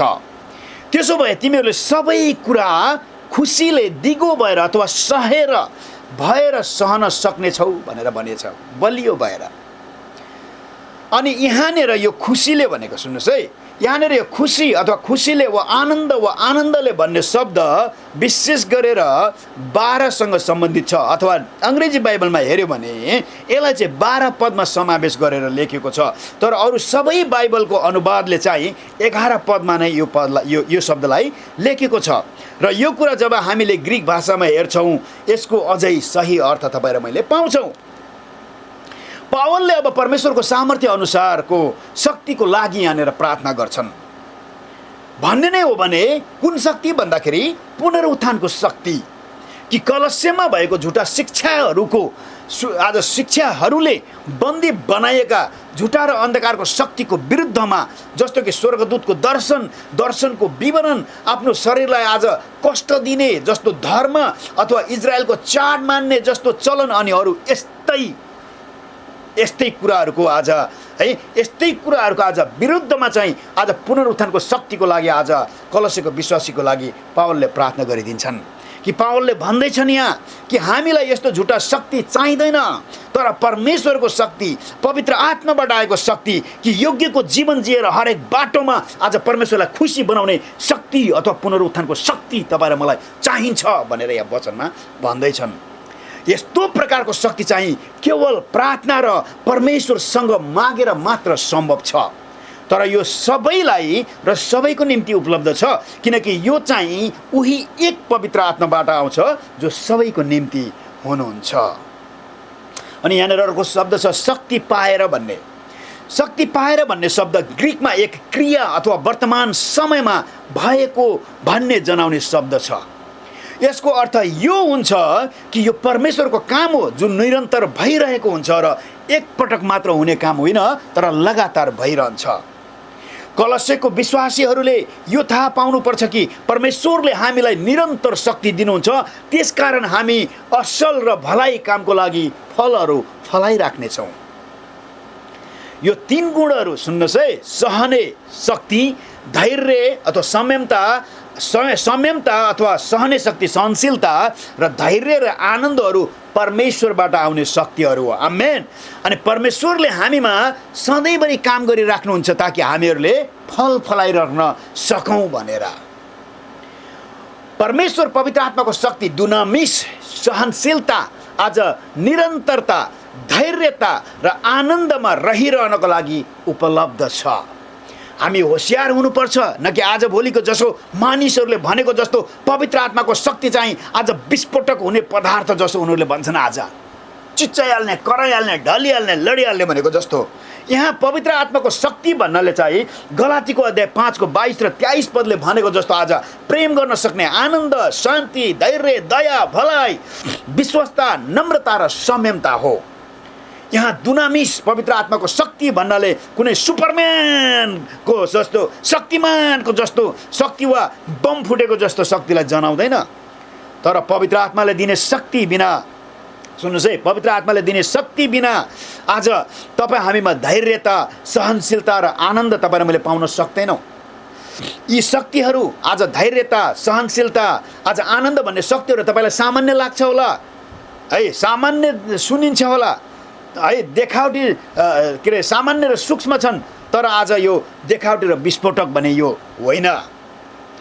यसको अर्थ हुन्छ कि संयमता, सहनशीलता, धैर्यता र आनन्दहरू चाहिँ शक्ति हुन्। आज सुन्दा सामान्य लाग्छ तर परमेश्वरबाट आउने यो शक्तिहरू हुन्। तर यो शक्तिहरू होइन, तर सुन्नुहोस् है, आनन्द, धैर्यता र के अरे सहनशीलता भन्ने, तर यो शक्ति होइन। कस्तो शक्ति होइन भन्दाखेरि स्वर्गदूतलाई भेट्ने अथवा स्वर्गदूतको दर्शन देख्ने अथवा हामीलाई हात हल्लाउँदा मानिसहरू ढलिहाल्ने, वा जब हामी प्रार्थना गर्छौँ अनि मानिसहरू हाँस्न थाल्ने, रुन थाल्ने, अथवा हामीले हात हल्लाउँदा आज मानिसहरू आज चिच्चाइहाल्ने, अनि कतिखेर त हामीले आज फुक्दाखेरि आज के अरे फुकेको जस्तो गर्दाखेरि आज मानिसहरू सर्प जस्तो सुसाउन लाग्ने, यस्तो कामलाई पवित्र आत्माको काम कति मान्छेले भन्छन्, तर वास्तवमा यस्तो होइन। कलस्यको विश्वासी र हामीलाई स्वर्गदूतसँगको भेटघाट र दर्शन नै चाहिँदैन। अब वचन छ हामीसँग, न त हामीले इजरायलको चाडबाड नै मनाउनु पर्छ, न त सब्बात तपाईँ र मैले मनाइराख्नुपर्छ, न त तपाईँ र मैले खतना गरिराख्नुपर्छ, न त कुनै शरीरको अङ्ग तपाईँ र मैले काटिराख्नुपर्छ, न त व्यवस्थाले भनेको जस्तो यो खाना खानुहुन्न, त्यो खाना खानुहुन्न भन्ने तपाईँ र मैले गरिराख्नुपर्छ, पर्दैन।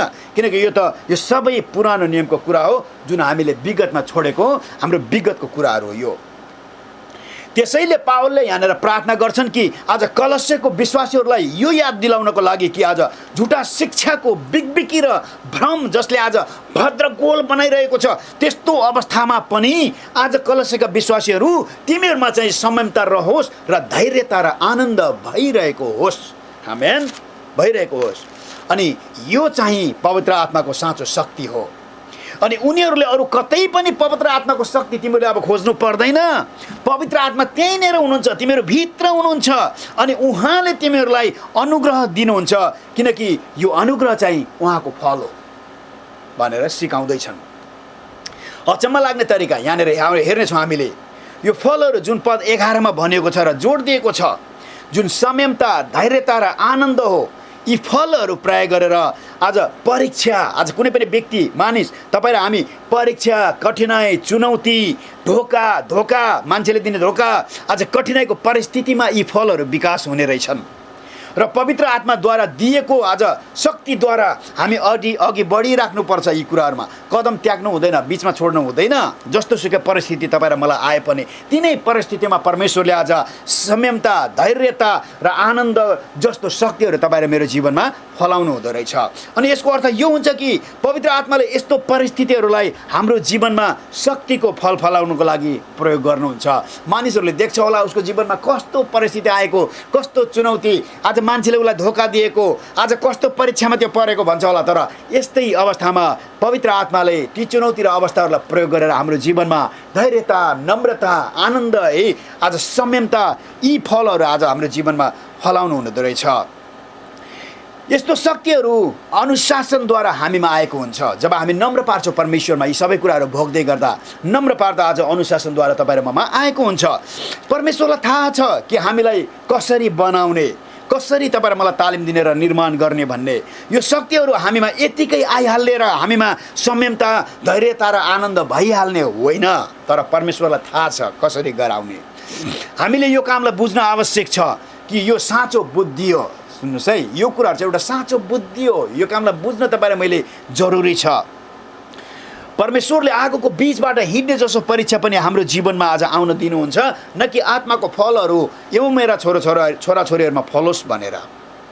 पद 12मा यसरी भन्छ कि ज्योतिमा सन्तानहरूका उत्तराधिकारीका सहभागी हुनु, हामीलाई सक्षम तुल्याउनु हुने पितालाई धन्यवाद चढाऊ भनेर भन्छ। पावलले कलस्यको विश्वासीहरूको लागि यो इच्छा गर्छन् र प्रार्थना निरन्तर गर्छन् कि आज उनीहरूले परमेश्वर पितालाई धन्यवाद दिउन् कि आज झुटा शिक्षक र शिक्षाहरूको बिचमा पनि निरन्तर उनीहरू स्थिर रहिरहन् र सहनशील र धैर्य रहन् अनि परमेश्वरलाई धन्यवाद दिइराखुन् भनेर। पावलले कलस्यको विश्वासीहरूको परमेश्वरप्रति धन्यवादी हृदयको लागि उनले प्रार्थना गर्छन्। विशेष गरेर सुसमाचारको कारणले, पवित्र आत्मा उनीहरूमा रहनु भएको कारणले अनि जसले हामीलाई परमेश्वरको उत्तराधिकारी भनेर निश्चयता दिनुहुन्छ, त्यस कारणले गर्दा उनले पावलले धन्यवादी हुनु अथवा धन्यवाद उनले चढाउँछन्। किन भन्दाखेरि, किनभने परमेश्वर पिताले हामीलाई योग्य बनाउनु भएको छ। के कारणले गर्दाखेरि? आज हामीले केही गरेको कारणले होइन, तर यो निःशुल्क छ, तर धेरै मूल्यवानको छ। योग्य बनाइएको भन्ने शब्द विगतमा भएको परमेश्वरको कामलाई जनाउने शब्द छ, जुन परमेश्वर पिताको काम हो, जुन पुरा भइसकेको छ तपाईँ र मेरो लागि। त्यसैले आज जो पनि प्रभु येशूमा डोरिएको छ, आज बाँच्ने अनुग्रहको लागि अथवा सेभिङ ग्रेसले उनीहरूलाई बचाएको छ भने उनीहरू सबै आज यसको योग्यको भइसकेको छन्। यो भइसकेको छ, तर अझै अहिले पूर्ण रूपले प्रकट भएको छैन। साँचो विश्वासीहरू, सन्तहरू अथवा छुट्याइएको, अलग पारिएको अथवा पवित्र पारिएको है को प्रकाशमा आज हेर्नुहोस् है, उनीहरूको प्रकाशमा आज उत्तराधिकारी अथवा भागेदारी अथवा भागमा उत्तराधिकारको लागि आज भागको लागि आज जसले आज प्रभुमा विश्वास गर्छ उनीहरू योग्य बनाइएको छन्। जसको अर्थ हुन्छ कि प्रभु येशूको कारणले हामी पनि अरू सन्तहरूसँग परमेश्वरको राज्यमा हाम्रो पनि उत्तराधिकारको भागको निश्चयता गरिएको छ। परमेश्वर हाम्रो पिता हुनुभएको छ कि आज प्रभु येशू ख्रिस्टद्वारा आज हामी उहाँको छोराछोरी अनि हामीले पनि परमेश्वरको राज्यमा उत्तराधिकारी तपाईँ र मैले पाउनेछौँ। पद 12मा ज्योति भन्ने शब्दमा चाहिँ आज हेर्नुहोस् है, ज्योति भन्ने आज पद 12मा भएको आज अथवा ज्योतिमा भन्ने शब्द चाहिँ पद 13 र 14सँग राम्रोसँग बुझिन्छ। त्यसैले कसरी हामीले उत्तराधिकारीमा सहभागी हुन्छौँ त भन्ने कुरालाई हामीले यहाँ हेर्नेछौँ। किनभने पद 13 र 14लाई म पढ्छु। पहिला यहाँ यसरी भन्छ, उहाँले हामीलाई अन्धकारको राज्यदेखि छुटाउनु भयो र आफ्नो प्रिय पुत्रको राज्यभित्र हामीलाई सार्नु भएको छ। 14, उहाँमा हाम्रो उद्धार अर्थात् पापको क्षमा छ भनेर यहाँ वचनले भन्छ। हाम्रो पिताले हामीलाई अन्धकारको राज्यदेखि छुटाउनु भएको छ। यसको अर्थ हुन्छ कि परमेश्वरले हामीलाई शैतानको अन्धकारको शासन र राज्यबाट छुटाउनु भएको छ। ग्रिकबाट अनुवाद गरेको शब्दमा छुटकारा भन्छ यसलाई, अथवा दिइसकेको, छुटकारा दिइसकेको भन्ने शब्द छ। अनि अङ्ग्रेजीको ESV र KJV भर्सन बाइबलमा चाहिँ बचाइएको भन्ने शब्द छ। अनि NIV र NSBमा ग्रिकबाट अनुवाद गरेको शब्दमा आज के रहेछ भन्दाखेरि आज ESV र KJVमा चाहिँ छुटकारा दिएको भन्ने शब्द रहेछ, तर आज NIV र NASBमा चाहिँ है अङ्ग्रेजी भर्सनमा चाहिँ बचाइएको भन्ने शब्द रहेछ। तर ग्रिकमा यो एक मध्यम आवाजमा छ, जुन काम परमेश्वरले हामीलाई शैतानको अधिकार र राज्यबाट छुटाउनु भयो, जुन तपाईँ र मैले गरेको काम होइन, तर आज उहाँ परमेश्वरले नै आज यो काममा सम्बन्धित हुनुहुन्छ अथवा उहाँ नै परमेश्वरले यो काम गरिराख्नु भएको छ र यो काम भइरहेको छ, जुन शैतानको राज्यबाट छुटकारा पाउने काम हो। हाम्रो जीवनमा परमेश्वरले आज यो काम निरन्तर रूपमा गरिदिइराख्नु भएको छ। यो काममा हामीलाई केही गरेनौँ, हामीले केही पनि गरेको होइन, केवल हामी त आज परमेश्वर पिताले गरेको कामलाई आज ग्रहण गर्ने मात्रै हो। धन्यवाद प्रभु, तपाईँले मलाई छुटकारा दिनुभयो पिता, धन्यवाद तपाईँले मलाई बचाउनु भयो पिता भनेर ग्रहण गर्ने काम मात्रै हो। त्यसैले पिताले पहिले नै आज हामी यो काममा अथवा यो त्यसैले पिताले पहिले नै हामीमा यो काम अथवा जुन शैतानको शक्ति र अधिकारबाट तपाईँ र मलाई छुट्याइसक्नु भएको छ र यो काम तपाईँ र मेरो जीवनमा परमेश्वरद्वारा निरन्तर छ। सबै मानव जाति शैतानको शक्ति र जुवा अथवा शासन मुनि छन्, यो संसारमा भएका सारा मानिस। र परमेश्वर बिना कोही पनि आफै र आफ्नो असल कामले आज त्यो शैतानको जुवा र शक्ति र बन्धनबाट फुस्किन र छुटिन सक्दैनन्। सारा संसार यो संसार र त्यो सबै जो आज आदममा जन्मेका छन् मानिसहरू जन्मेका छन् अथवा जो हामी सबै मानिस हौँ भने हामी माथि शैतानको अधिकार र शक्ति हाम्रो जीवनमाथि छ। यसै कारणले हामी पापी छौँ। हेर्नुहोस् है, हामी पापी किन छौँ भन्दाखेरि हामी आदममा अथवा संसारको पहिलो मानिसमा आज हामी जन्मियौँ र आज हामी त्यसमा जन्मेको हुनाले आज शैतानको शासन कानुन जुवा बन्धन हामी माथि छ। त्यस कारणले गर्दा हामी पापी छौँ, तर हामीले पाप गरेको कारणले होइन, तर हामी पाप र अन्धकारको शक्तिमै तपाईँ र म जन्मियौँ र शैतानको शक्ति कब्जा र नियन्त्रण हामी माथि छ। त्यस कारणले गर्दा तपाईँ र म पापी छौँ। अनि त्यो कुराबाट चाहिँ केवल परमेश्वरले मात्रै मानिसलाई शैतानको अधिकारबाट छुटाउन सक्नुहुन्छ र उहाँको प्रिय पुत्र अथवा परमेश्वर प्रभु येशू ख्रीष्टको राज्यमा सार्न सक्नुहुन्छ, जो प्रिय पुत्र अथवा प्रभु येशू ख्रीष्ट पनि परमेश्वर हुनुहुन्छ। हाम्रो परमेश्वर पिताले हामीलाई उहाँको प्रिय अथवा अगापे पुत्रको राज्यमा सार्नु भइसकेको छ, जतिले हामीले उहाँलाई विश्वास गरेको छौँ। अनि यहाँ सार्नु भएको छ भन्ने शब्द अनि ESV भर्सन इङ्ग्लिसमा चाहिँ सार्नु भएको छ भन्ने शब्द छ भने आज NIV मा ल्याउनु भयो भन्ने शब्द छ, जुन विगतमा भइसकेको काम हो अथवा यो काम पुरा भइसकेको छ। हामी भविष्यमा उहाँको पुत्रको राज्यमा नै सर्ने हो, के अरे हामी भविष्यमा उहाँको पुत्रको राज्यमा सर्ने होइन, तर पिताद्वारा अहिले नै हामी उहाँमा सरिसकेका छौँ। फेरि पनि याद गरौँ कि यो कामको लागि हामीले केही गरेको होइन, तर सबै काम आज परमेश्वरद्वारा पिताद्वारा गरिएको हो। उहाँको प्रिय पुत्र राज्य भन्नाले के त? आज उहाँको प्रिय पुत्रको राज्य अथवा प्रभु येशू ख्रीष्टको राज्य भन्नाले प्रभु येशू ख्रीष्टको पुनरुत्थान पछिको अहिले कुनै पनि भौगोलिक स्थानमा तोकिएको ठाउँ अथवा कुनै पनि देश वा राज्य अथवा कुनै राजनीतिक राज्यलाई जनाउँदैन, तर पुनरुत्थान पछि प्रभु येशूको पुनरुत्थान पछि आज प्रभु येशू ख्रीष्टको अधिकार अथवा राजकीय काम जुन पवित्र आत्माको शक्तिमा महान आज्ञाहरू पुरा गर्दै मण्डलीहरूद्वारा आज ती कामहरू हुन्छ, त्यसलाई चाहिँ आज उहाँको प्रिय पुत्र राज्य भनेर बुझिन्छ। यो चाहिँ त्यो राज्य हो जुन सुसमाचारमा प्रचार गरिएको छ मत्ती मर्कुस लुका र यूहन्नामा, अनि जुन राज्य प्रेरितको पुस्तकहरूमा अनुभव गरेको छ अथवा प्रेरितको पुस्तकहरूलाई सिकाउँछ, ती राज्यलाई आज उहाँको प्रिय पुत्रको राज्य अथवा प्रभु येशू ख्रीष्टको राज्य भनेर भनिन्छ। अनि यो सर्ने सिद्धान्त है, सुन्नुहोस् यहाँनिर के अरे अन्धकारबाट ज्योतिमा सर्ने भनेको छ। यो सर्ने सिद्धान्त अन्धकारबाट ज्योतिमा अथवा शैतानबाट येशूमा सर्ने धेरै महत्त्वपूर्ण छ। जब कुनै व्यक्तिले साँचो पश्चाताप गरेर शैतानको पन्जाबाट फर्कन्छ, जुन अन्धकारको स्वभावहरू पनि हो, त्यो कुराहरूलाई त्याग्छ र आज प्रभु येशू ख्रीष्ट फर्कन्छ भने ऊ तुरुन्तै येशूको शासनमा ऊ प्रवेश गर्छ, येशूको राज्यमा ऊ प्रवेश गर्छ र पवित्र आत्माको छाप त्यो व्यक्तिमाथि लाग्छ। अनि हामीले पनि परमेश्वरको राज्यको फल फलाउनु पर्छ यदि भइसकेपछि। अनि हाम्रो जीवनमा पनि ख्रीष्टको चरित्र फल्न र देखिन सुरु गर्नुपर्छ र पुरानो स्वभावहरूको ठाउँमा ख्रीष्टको स्वभावले ठाउँ लिएको हुनुपर्छ अथवा ख्रीष्टको स्वभाव तपाईँ र मेरो जीवनमा भरिन सुरु गर्नुपर्छ।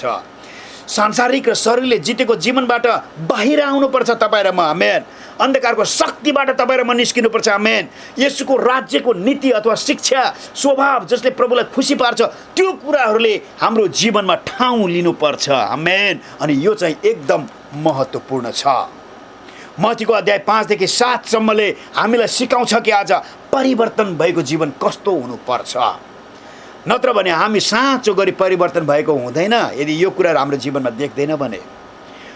अनि यो भन्नुको मतलब हामी पुरा प्रभुमा बाँचेको वा पवित्र आत्माद्वारा परिवर्तित भएको व्यक्ति भएको हुन्न भन्ने कुरा हो। हेर्नुहोस् है, यदि आज जबसम्म हामी आज प्रभु येशू ख्रीष्टको राज्यमा तपाईँ र म सरेको हुँदैन र यी फलहरू फलेको हुँदैन भने आज पवित्र आत्माद्वारा आज परिवर्तित भएको व्यक्ति हुन्न भन्ने कुरा यहाँ देखाउँछ।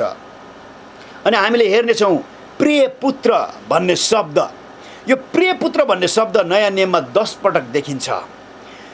जहाँ 10 पटक देखिने बेला केवल एक पटक मात्रै पावलले यो प्रिय पुत्र भन्ने शब्द तिमोथीलाई प्रयोग गरेका छन्। अरू 9 पटकको प्रिय पुत्र भन्ने शब्दले चाहिँ येशूलाई नै बुझाउँछ र प्रिय पुत्र भन्ने संज्ञाले पनि प्रभु येशू ख्रीष्ट हाम्रो परमेश्वर हुनुहुन्छ भन्ने बुझाउँछ। किनकि यो उहाँको राज्यको लागि हो। हामी शैतानको राज्यबाट परिवर्तन भएर उहाँको राज्यमा तपाईँ र म सरेको छौँ। जुन कुराहरू आज हेर्नुभयो भने आज यूहन्नाको अध्याय 10 को 25 देखि 33 पदमा तपाईँले आज प्रिय पुत्र भन्ने कुरा तपाईँले त्यहाँनिर पनि देख्नु भएको छ। अनि उहाँको राज्यमा तपाईँले सरेको कुराहरू यूहन्ना अध्याय 10 को 25 देखि 33 पदमा तपाईँले देख्नुहुन्छ।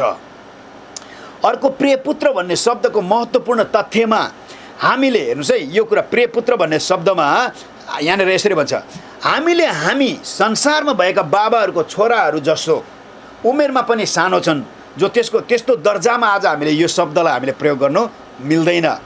आज अनि त्यो आज संसारको बाबाहरूको छोराको दर्जामा आज प्रभु येशू ख्रीष्टलाई राख्नु मिल्दैन। बा प्रिय पुत्र भन्नाले त्यस्तो पो जनाउँछ कि भनेर सोच्नु मिल्दैन। यहाँ बाइबलीय भाषामा परमेश्वरले प्रिय पुत्र भन्नुको अर्थ चाहिँ परमेश्वरले भन्दै हुनुहुन्छ कि आज येशू ख्रीष्ट पनि आज उहाँ परमेश्वर पितासँग समान हुनुहुन्छ, अथवा येशूको प्रभुत्वलाई यहाँनिर अथवा ईश्वरत्वलाई यहाँनिर चाहिँ पिताले निश्चय गर्दै हुनुहुन्छ कि जुन झुटा शिक्षकहरूले त्यो बेला इन्कार गरेका थिए। झुटा शिक्षकहरूले के भन्थे भने आज परमेश्वर पिता भन्दा आज प्रभु येशू ख्रीष्ट सानो हो यदि पुत्र हो भनेर भन्ने कुरा उनीहरूले गर्थे। परमेश्वर पिता बराबरको उनीहरूले मान्दैनथे। तर सुसमाचारको अनुसार यो संसारमा केवल 2वटा राज्य छ, येशू ख्रीष्टको राज्य अनि शैतानको राज्य। हामी या त ज्योति अथवा प्रकाशको राज्यमा येशू ख्रीष्टको राज्यमा छौँ है, आज येशूको राज्यमा, अथवा या त भ्रष्ट भएको अन्धकारको राज्यमा जुन शैतानको राज्य हो त्यसमा छौँ। पद 12 र 13ले भनेको भएको चाहिँ आज सुसमाचारको कारणले यो परिणामहरू लिएकोले हो। आज येशूमा विश्वास आज अर्थ हुन्छ, आज येशूमा विश्वास गर्नुको अर्थ के हुन्छ, अथवा येशूमा विश्वास भन्नाले आज यसको अर्थ हुन्छ कि आज प्रभुलाई खुसी पार्ने जीवन जिउनु। अरू सन्तहरूको लागि प्रेम भन्नुको अर्थ के हुन्छ अनि के अरे म फेरि भन्छु, आज पद 12 र 13ले भनेको भएको चाहिँ आज 12 र 13ले भनेको यहाँ कुरा के भएको छ, त्यो चाहिँ आज सुसमाचारको कारणले आज यी कुराहरू भएको हो। येशूमा विश्वास अर्थ हुन्छ कि आज परमेश्वरलाई खुसी पार्ने जीवन जिउनु र अरू सन्तहरूको लागि प्रेम भन्ने हुन्छ। अनि यो 2 प्रमाणले चाहिँ प्रमाणित गर्छन् कि हामी परिवर्तित भएका छौँ। जब यो 2 कुरा तपाईँ र मेरो जीवनमा हुँदैन भने हामी परिवर्तित भएको हुँदैन। हामी भित्रको फल अनि हामीबाट देखिने फलले हाम्रो जीवन परिवर्तित अथवा हाम्रो परिवर्तित जीवनको प्रमाण वा साक्ष्यहरू देखाउँछन्। यी परिवर्तन केवल 2वटा कुरामा आधारित छन्। यो चाहिँ केवल येशूद्वारा र उहाँमा। एकमा केवल येशूमा मात्र हामीलाई छुटकारा छ अथवा उद्धार र मुक्ति छ। किनभने आज प्रभु येशूको छुटकारा दिलाउने कामले गर्दा आज केवल येशूमा तपाईहरुलाई छुटकारा अथवा उद्धार र मुक्ति छ, जुन सुसमाचार हो। प्रभु येशूमा छुटकारा छ, प्रभु येशूमा उद्धार र मुक्ति छ भन्नु सुसमाचार हो। फेरि यो कुरा पनि कामद्वारा हुँदैन, अथवा उद्धार र मुक्ति अथवा छुटकारा कामद्वारा होइन, तर परमेश्वरको अनुग्रहले हुन्छ। अनि प्रभु येशू हाम्रो उद्धारकर्ता अथवा मुक्तिदाता तपाईँ र मेरो हुनुहुन्छ। अनि उद्धार मुक्ति वा छुटकाराको अर्थ हुन्छ फेरि फिर्ता लिनु वा किन्नु, अथवा जुन कुरा हराएको थियो गुमाएको थियो उसलाई फिर्ता लिनु अथवा फिर्ता किन्नु भन्ने हुन्छ। आदमको बगैँचामा आदमले पुत्रत्व अथवा छोराको अधिकार गुमाएका थिए।